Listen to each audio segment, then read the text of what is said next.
Henry Newman's Recollections, Sergeant of the 29th Infantry Division, 1st US Army under General Omar Bradly, about the fighting in Normandy. These memories were published in the collection Duty of Honor by W.W.I. historian Ian Baxter. I kinda fell into the army by chance, never planned on making military service my life. We admired heroes like John Barcelone, who really gave the Japanese hell at Guadalcanal in '42. Back then John was all over the papers. For a while, he was even more famous than movie stars.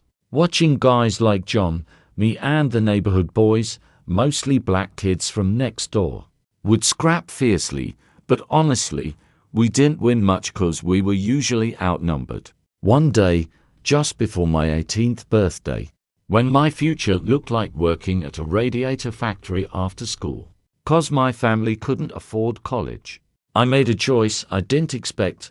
I decided to sign up as a volunteer. Posters were everywhere, calling to serve your country, promising good pay, free meals, and the chance to do something heroic. I really wanted to join the Navy, even more so the Marines, to show I was as tough as John Barcelone and could take on the Japanese. But at the recruiting station, I got hit with some disappointment. I feared they'd turn me down 'cause I was still a bit young. Turns out, they needed guys badly, so it wasn't a problem. The corporal recruiter told me for brave guys like me, the infantry was the way to go. Training was faster and the trip to the front was shorter. So, I had to drop my Navy dreams, and after basic training in Illinois, I joined the 29th Infantry Division just a couple weeks before they shipped out to England to gather for the big push across the Channel into northern France. I thought I'd be fighting fierce Japanese in jungles, but fate had other plans. Europe was calling. Back then, we pictured a German as some soldier wearing a funny pointed helmet from the Kaiser's days, speaking strange and eating a lot of stewed cabbage. Those posters barely hinted at what was really waiting.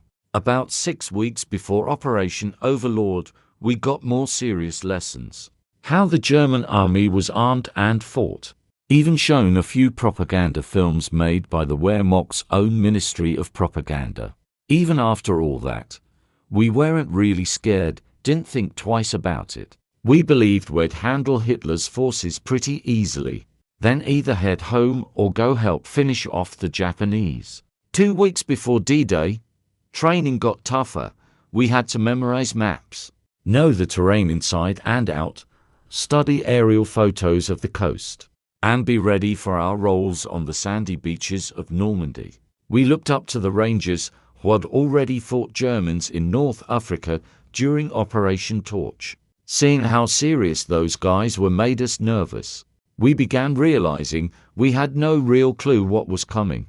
Before we shipped out, they read us President Roosevelt's famous speech about our mission, liberating the oppressed people of Europe. That morning, June 6th, as our boat rocked near Normandy's coast, the sea was rough and the fog so thick we couldn't even see land. I was on edge the whole time.